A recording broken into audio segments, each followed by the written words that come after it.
Hello students, welcome to a new lecture of chemical bonding. In the last class, we were discussing about VSEPR theory, which means valence shell electron pair repulsion theory. In that theory, the idea was basically the electron pairs which are present either in the form of bond pair. Bond pair means, suppose if I show hydrogen atom, hydrogen molecule sharing one electron pair, that means if one bond is present, the number of bond pair is one bond pair, right? How many number of bond pairs and lone pairs are there in a molecule? That has to be distributed in the molecule in such a way that repulsions between the lone pair of electrons and lone pair of electrons, or repulsions between lone pair and bond pair of electrons, or repulsion between bond pair and bond pair of electrons should be minimum. In order to minimize the repulsions between lone pairs and bond pairs of electrons, molecule acquires such a shape that the repulsions are minimum. That we have taken by many examples, starting from beryllium dichloride, in which beryllium has only one bond, only two bond pairs, right? In the beryllium dichloride has how many bond pairs? Two bond pairs. Are there any lone pair of electrons on the central atom? No, there might be lone pair of electrons on chlorine, but not on beryllium.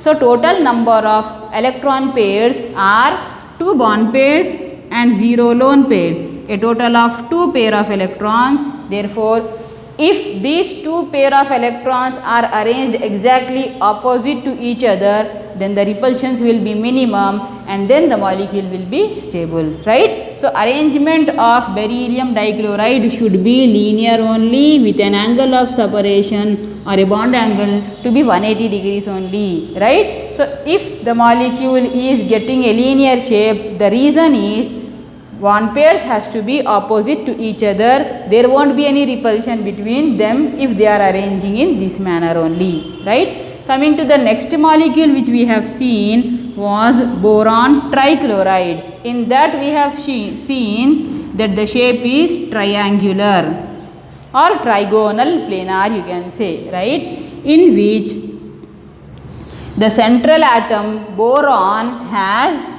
one bond pair, second bond pair and the third bond pair, and it does not have any lone pair of electrons. So how many total bond pairs it has is 3 bond pairs, and we are not going to count the lone pairs present on chlorine, right?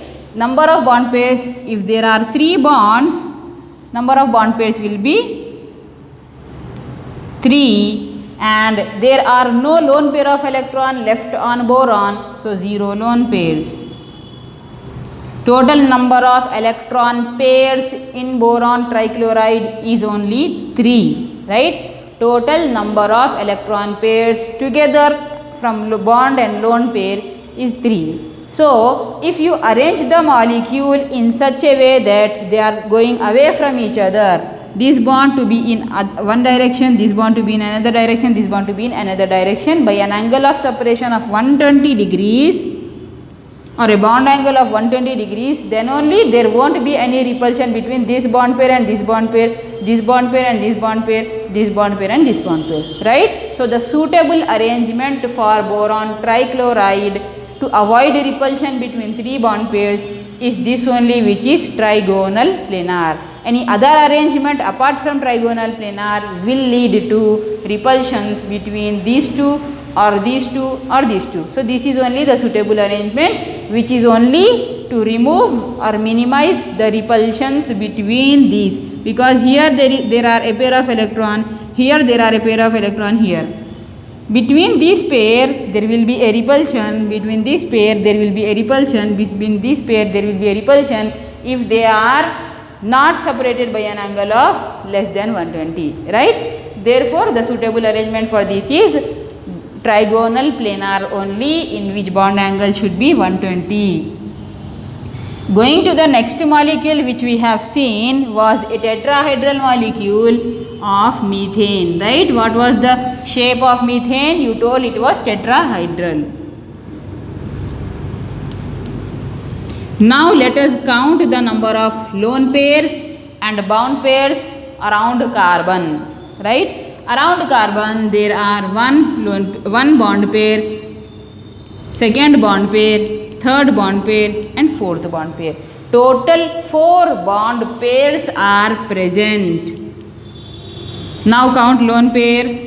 Is there any lone pair of electron left on the carbon? No. So it has 0 lone pairs. Don't think that every molecule is having only bond pairs. No.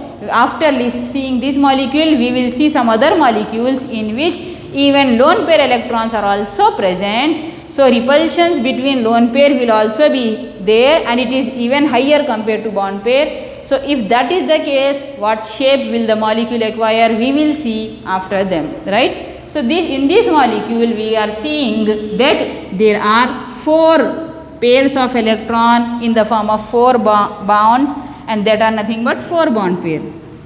If you don't try to arrange them in this manner, or if you try to arrange them in any other manner, you will find the repulsions between these 2 pair or these 2 pair or these 2 pair or these 2 pair. So in order to avoid those repulsions or minimize those repulsions, molecule acquire which shape? Is a tetrahedral shape, in which repulsions will be minimum. Other than tetrahedral shape, for 4 bond pairs, repulsions will be very high. So nature always tries to acquire more stable configuration, which is only possible in this shape for this molecule only, not all the molecules. Okay. So now let us see the next. In this molecule, the shape will be tetrahedral with a bond angle of 109 degrees. With a bond angle of 109 degrees, having total pair of electrons 4, bond pair of electrons 4, lone pair of electrons 0. Now I will take an example of a molecule called as ammonia. Right? Ammonia molecule. In ammonia molecule, nitrogen is making how many bonds with hydrogen? 3 bonds. Right? But nitrogen has a total valence electrons of 5. Right? Out of 5 valence electrons, it is using 3 to make a pair of electron here, second and third, right? Each hydrogen giving 1 electron, nitrogen giving 1 electron. So from 5 electrons, nitrogen is utilizing 3 electrons to get 3 bond pairs, right? There are 2 more left, and that will be in the form of a lone pair of electron at the top of nitrogen, right? So now let us count the number of lone pairs, bond pairs and total pairs. How many bond pairs? 1 bond means 1 pair, second bond means second pair, third bond means third pair. So you will find 3 bond pairs present on around nitrogen in ammonia. Any lone pair of electrons? Yes, on nitrogen there is 1 lone pair. So total number of pairs are 3 bond pairs and 1 lone pairs, 4 pair of electrons. So lone pair is added in this molecule, and you know that repulsions between lone pair and bond pair will be very high. We have already seen the order of repulsion, which is lone pair has high repulsion compared to lone pair bond pair, and then compared to bond pair, right? So you are having this type of repulsion, which is not highest but higher than this, right? So between these two you will find so much repulsion. How can you avoid? You take the molecule to be in this shape called as pyramidal shape, because actually ammonia is expected to have tetrahedral shape only, but because repulsions are higher here, repulsions are higher in this molecule. So instead of 109 degrees for methane, for pyramidal shape it got reduced. This should be 109, but if it is 109, it should go a little above, and these two will repel with each other, molecule will become unstable. So to avoid repulsion between these two, what happens is nitrogen nitrogen-hydrogen bond bends a little downwards. So in these two, the bond gets reduced from 109 to 107. Right? Here one lone pair is getting added, which will increase the repulsion. Right? So now let us look at another molecule, which is water molecule, in which you will find that there will be two lone pairs and two bond pairs. Lone pairs are increased from 1 to 2. So repulsions will increase even more in that molecule. Right? Because the order of repulsion you have already seen. This is water molecule on which oxygen has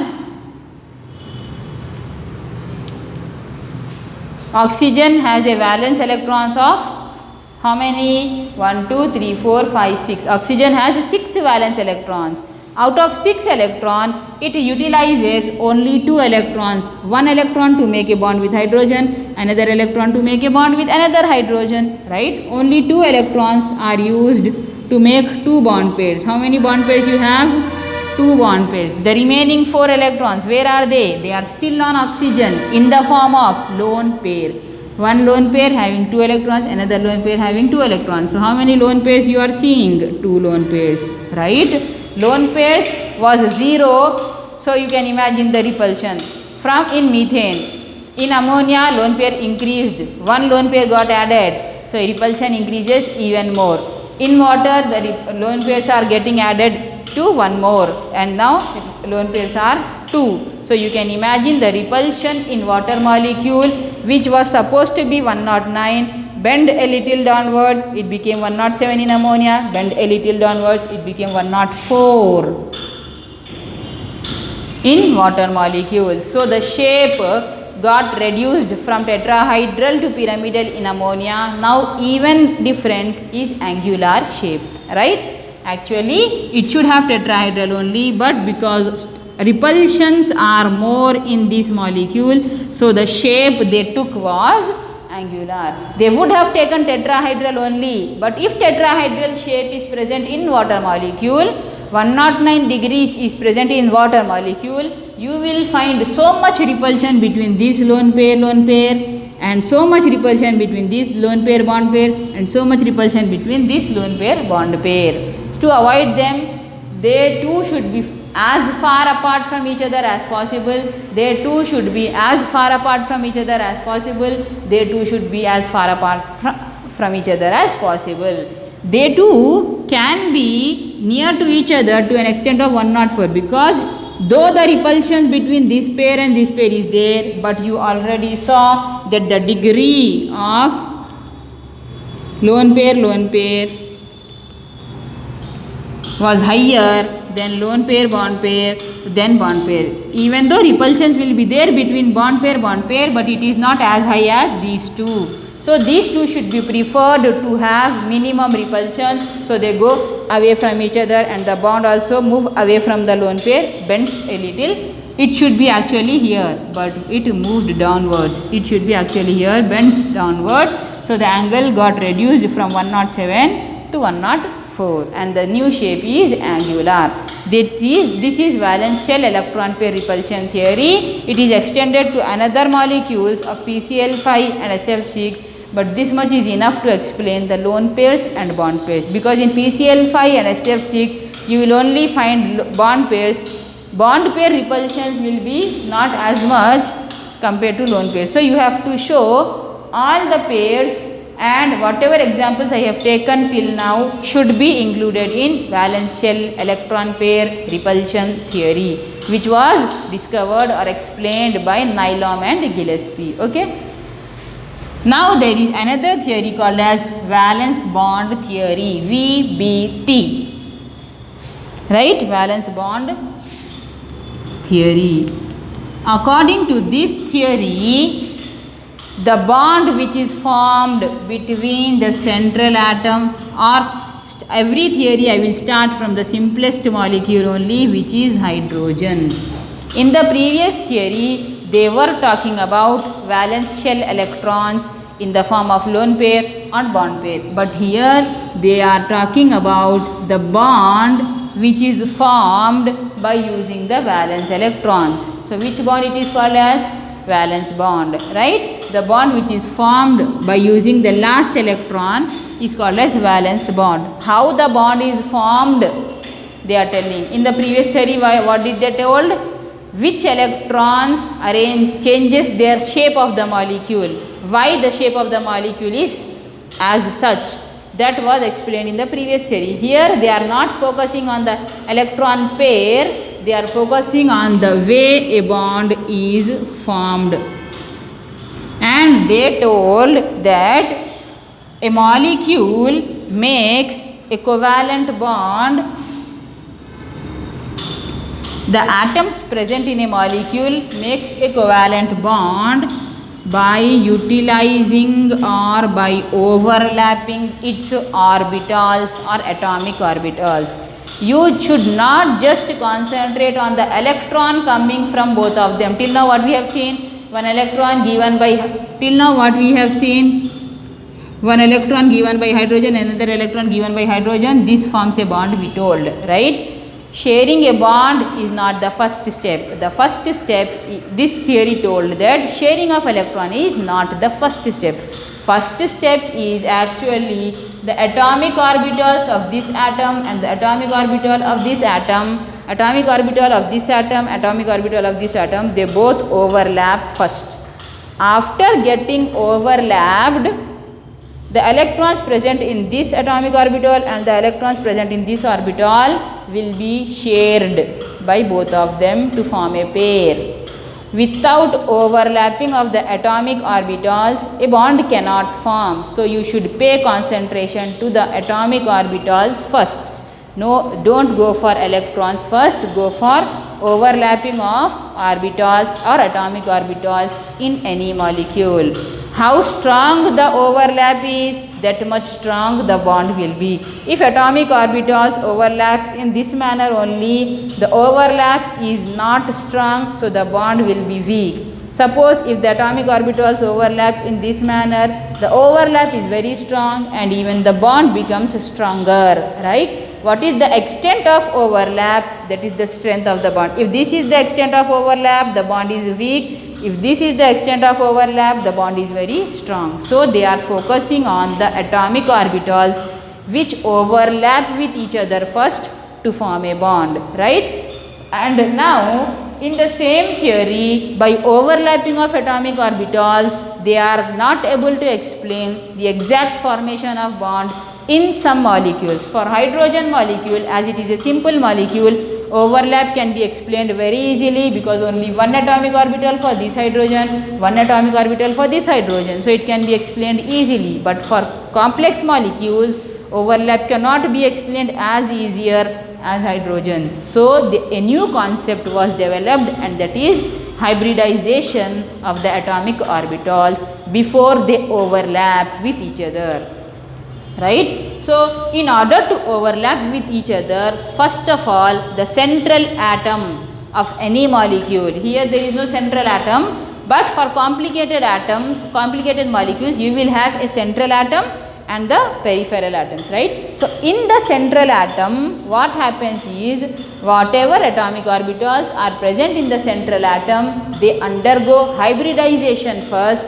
and after that they overlap with each other, and that will be stronger, right? So without going for hybridization, we will first study the nature of bond in simple molecules, right? Because valence bond theory was originally explained based on simple molecules like hydrogen and chlorine, because they don't require any hybridization concept. So it was explained as a normal bond or a valence bond which overlap with each other. Once it was not possible to explain the normal overlap of atomic orbitals, they developed a new concept of hybridization of the atomic orbitals, right? But the concept is the same. Orbitals should overlap first, then only a bond can form, is what this theory says. They don't tell you that directly electron pair is shared between both to form a bond. That is not what is told by valence bond theory. So now let us understand how bond is formed in simple molecules like hydrogen and chlorine. In hydrogen, you know that each hydrogen atom has one s orbital here and one s orbital here, right? This s orbital has one electron, this s orbital has one electron. How many electrons are there? That is secondary. But which orbitals are present? That is primary for us in this theory. So what happens is s orbital of hydrogen A, s orbital of hydrogen B overlap with each other. How will they overlap? They are present side by side. Now what happens is, after getting overlapped, electron of hydrogen A, electron of hydrogen B comes together, right? If they don't overlap, they cannot come together. After overlapping, they come together, and this is nothing but a bond, and this is nothing but hydrogen molecule in which s orbitals of these two atoms overlapped with each other. Atomic orbital of this hydrogen is 1s. Atomic orbital of this hydrogen is 1s. Both of them overlapped. Half of them goes for this, half of them goes for this. In the center of the two overlapped orbitals, you will find electron pair, right? This is how the bond should form in the serial manner of overlapping of the atomic orbitals first and then sharing a pair of electrons. This is simple molecule like hydrogen. Let us take another simple molecule like chlorine. Right? In chlorine, there will be two chlorine atoms. What is the electronic configuration of each chlorine? Let us write 1s2, 2s2, 2p6, 3s2, 3p5 is electronic configuration of one chlorine. What I will say, right? Opposite, 3p5, 3s2, 2p6, 1s2, 2s2, 2p6, 3s2, 3p5. Like this I will write, right? So where is the valence electron present? In p orbital. So which atomic orbital should overlap? This atomic orbital should overlap, or this or this or this? No, these orbitals won't overlap. These orbitals also won't overlap. But which orbital overlaps? P orbital of this chlorine atom and p orbital of this chlorine atom overlaps with each other, and then electrons present here and here will be shared with each other. In p orbitals also, which p orbital is? 3pz. 3px has 2 electron, 3py has 2 electron, 3pz only has 1 electron here. Same way 3pz has 1 electron. What is the shape of p orbital? Dumbbell, right? Otherwise we will take in horizontal manner.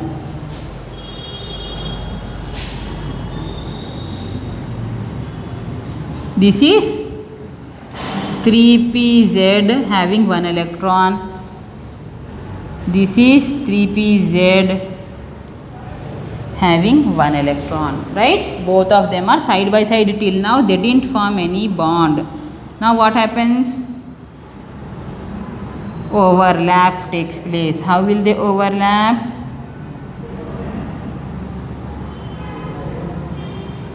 They overlap with each other, and in the common part you will see electron pair is present, right? This is overlap, and after overlapping what shape you will see is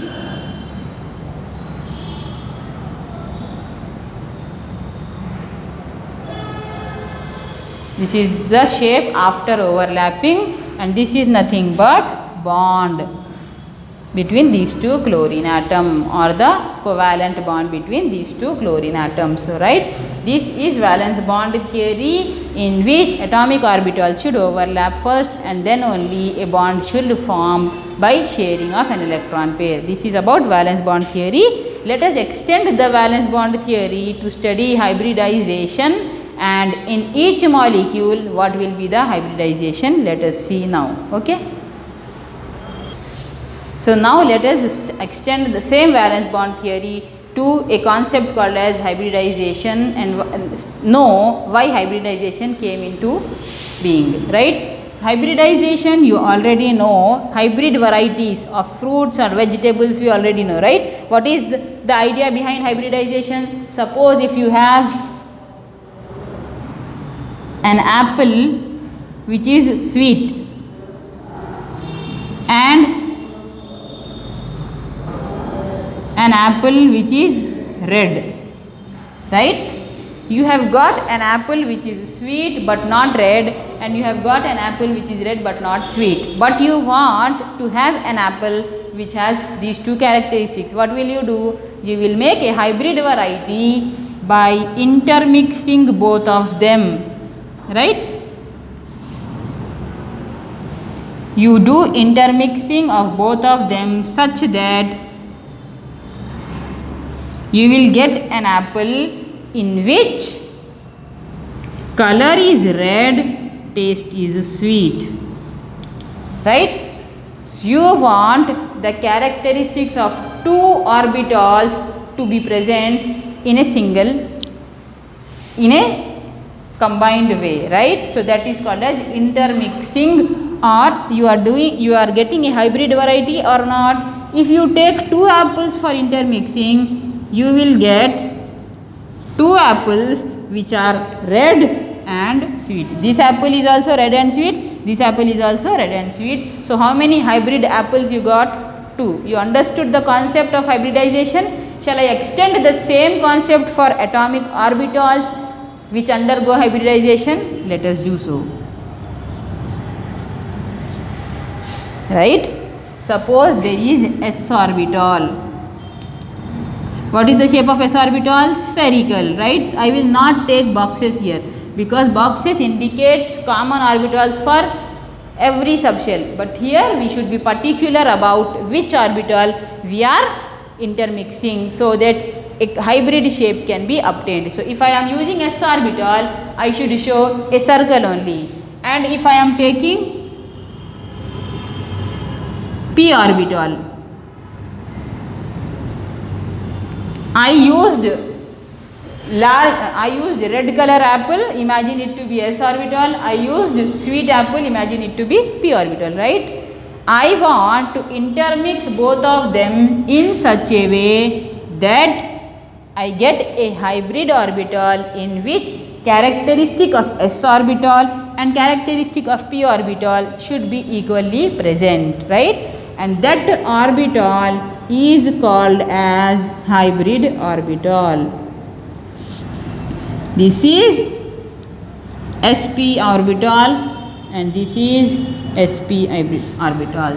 Now if you mix s orbital and p orbital, you will get a hybrid orbital called as sp, another hybrid orbital called as sp, right? If you are mixing two orbitals, if you are mixing two atomic orbitals, you are getting two hybrid orbitals. How many atomic orbitals you mix, that many hybrid orbitals you will get, and each hybrid orbital has the contribution from s and p equally, right? In this case 50% of characteristic comes from s, 50% of characteristic comes from p, right? So like that